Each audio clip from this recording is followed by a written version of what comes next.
Pembahasan soal pemakzulan Wakil Presiden Gibran Rakabuming Raka terus menjadi sorotan publik.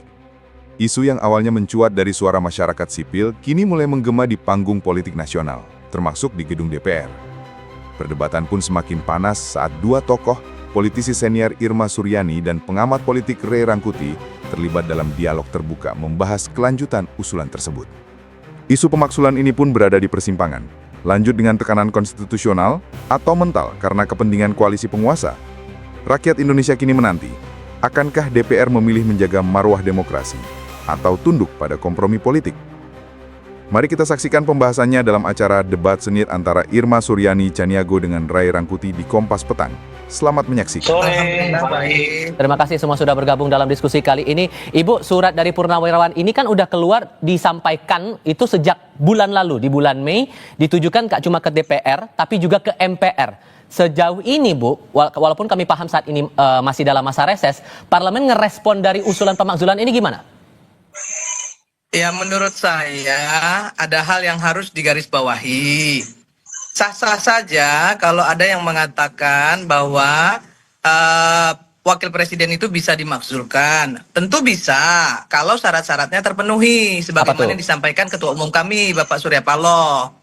Ya kan, ada prosedurnya juga, nggak ujuk-ujuk dibacakan di DPR terus tiba-tiba harus dimakzulkan, nggak juga begitu. Kan ada prosedurnya, ada syarat undang-undangnya, itu yang pertama. Dan yang kedua, harus juga digarisbawahi bahwa DPR itu mewakilkan kelompok tertentu, ya kan? Nah, ketiga, yang ingin saya sampaikan lagi, DPR juga nggak boleh berpolitik praktis. Karena apa?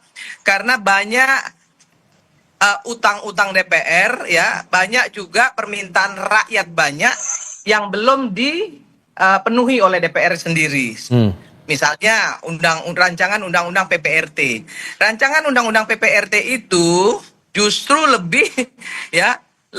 harusnya lebih diperhatikan oleh DPR. Kenapa? Sudah lebih dari 5 periode sudah dibahas di legislasi, tapi belum juga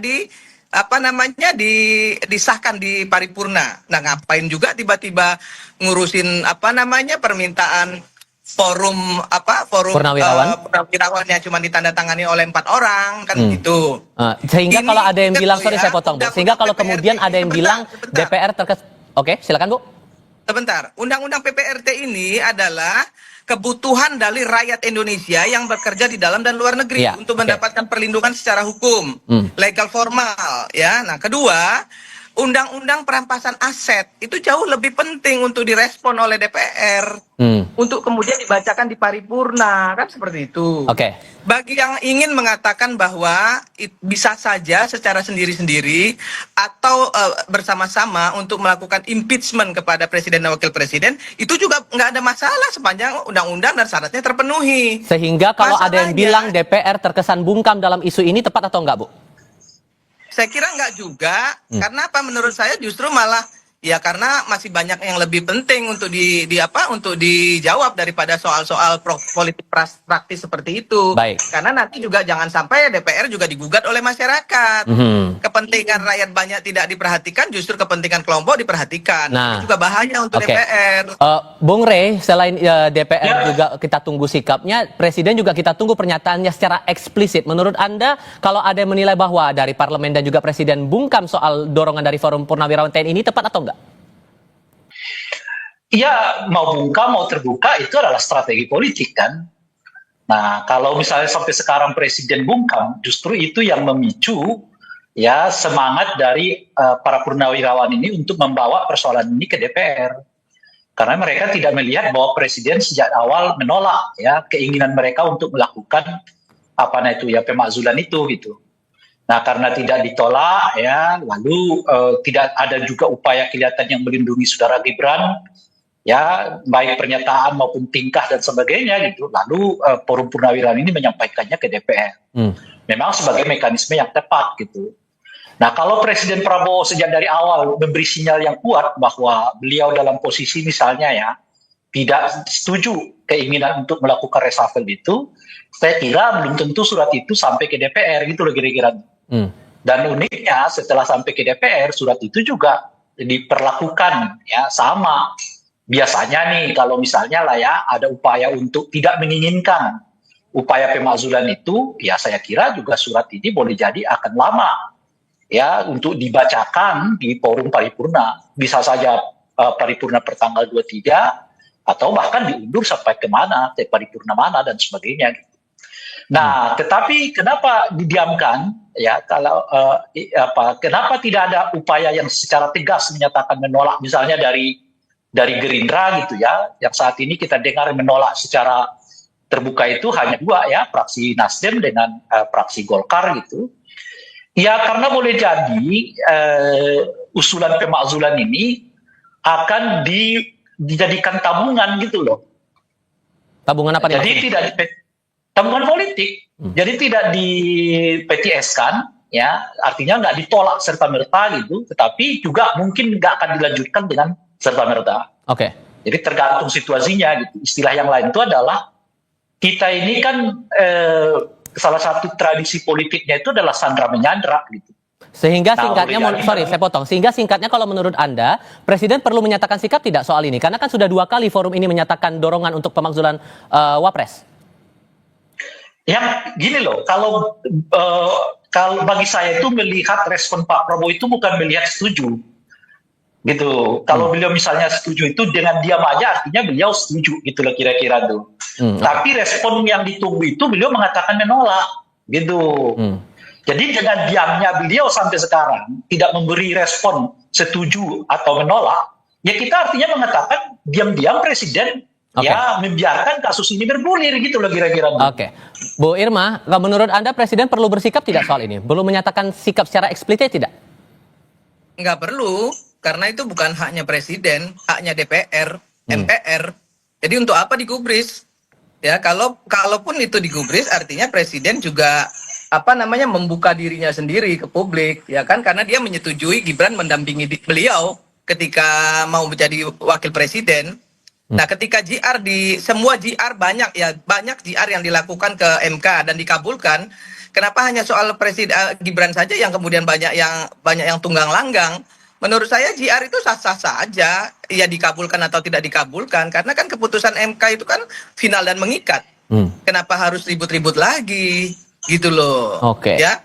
Jadi sekarang ini bolanya bukan di Presiden. Presiden diam itu bukan apa-apa karena dia satu paket. Ya, dia nggak mau lah ya. Kemudian dia juga ikut dalam hal-hal yang menjadi hiruk pikuk orang-orang yang pingin banget Gibran dimazulkan, kan gitu. Ya, karena kalau Gibran dimazulkan, sebentar lagi beliau juga pasti akan dimazulkan. Karena dua-duanya memang pengen dimazulkan kok sama orang-orang itu. Nggak ada lagi cara yang lain, kan kita tahu dari mana arahnya. Jadi nggak juga lah ya, masyarakat Indonesia ini bodoh nggak juga. Jadi sabar aja, kita tunggu bagaimana respon DPR. Saya sebagai anggota DPR RI tentu sah-sah aja ya kalau ada surat masuk ke DPR. Gitu, sah-sah saja. Tapi DPR juga harus menjadi Dewan Perwakilan Rakyat. Masih banyak yang lebih penting untuk diselesaikan DPR daripada sekedar merespon politik praktis semacam ini. Penegasan itu Bung Rey. Bung Rey, satu paket presiden wakil presiden nggak bisa dipisahin. Iya, satu paket ketika dipilih. Sesudah berkuasa, soal pemakzulan kan sudah jelas diatur di dalam konstitusi. Presiden sepanjang syarat dan prosedurnya terpenuhi, Bang Rey. Ya. Oke. Kan kita nggak berbicara soal syarat-syarat tadi, kita berbicara apakah presiden sendiri atau dua-duanya sekaligus. Kan itu dulu yang kita bicarain. Betul, sepanjang syarat dan prosedurnya terpenuhi. Iya, kita tidak berbicara soal syarat-syarat itu. Nanti dulu Bu, itu bab kedua. Oh, nggak bisa begitu Pak, nggak bisa begitu. Bab pertamanya, dia nggak bisa berdiri sendiri. Jadi syarat dan undang-undang itu harus terpenuhi dulu, baru kita bicara yang lain. Karena ini kan negara ini kan negara berdaulat, negara berdasarkan hukum. Jadi hukum dan beri kesempatan saya yang dibicarakan. Saya beri kesempatan saya bicara dulu, Bu Irma. Bung Rey, silakan Bu. Ya, silakan. Pertanyaannya adalah, apakah hanya boleh presiden yang di-impeach atau hanya wakil presiden atau harus berpasangan? Itu dulu pertanyaannya. Jawabannya tadi sudah saya jawab boleh. Bu Irma, sekarang saya berpendapat ini. Sabar ya Bu Irma ya. Oke, silakan Bang. Jawabannya adalah boleh sendiri-sendiri saja, boleh berpasangan.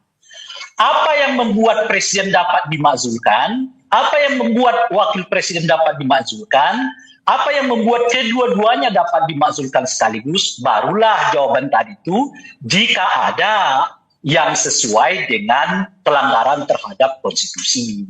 Nah, baru jawabannya tuh. Nah, sekarang Kan kalau sebut kita begitu, Bang. ya Dari awal kan itulah, sudah menyampaikan itu toh, bahwa kalau Irma, ada yang kirim surat Bu ke Irma, DPR sah-sah aja. Bu Irma, berilah saya kesempatan berbicara dulu, ya kan? Udah, Bang, silakan bicara. Anggota DPR itu mestinya terlatih mendengar, gitu loh kira-kira tuh.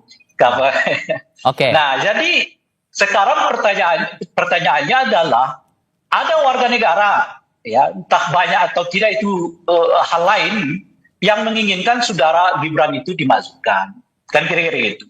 Lalu kalau dia dalam konteks satu paket, misalnya begitu ya, bayangan saya justru Pak Prabowo yang tampil ke depan karena dianggap ini tadi Bu Irma mengatakan habis ini Pak Prabowo yang akan dilengsarkan, kan artinya kita mau mengatakan mestinya sejak dini Pak Prabowo itu udah bersikap bahwa ia mengatakan saya tidak setuju. Nah justru karena itulah pertanyaannya adalah kenapa Pak Prabowo belum menunjukkan sikap tidak setuju, padahal setidaknya menurut Ibu Irma rencana pemakzulan ini akan berujung kepada Pak Prabowo. Sudah kami tangkap poin dari situ. Ya artinya kan sejak dari jauh-jauh hari kan beliau udah mengatakan saya nggak setuju tuh. Gitu loh kira-kira. Sudah kami tangkap poin yang Anda sampaikan. Tampaknya kita harus diskusikan lagi untuk sesi berikutnya. Saya apresiasi Bu Irma dan Bung Rey sudah mau berdiskusi bersama kami kali ini. Selamat sore semuanya. Salam.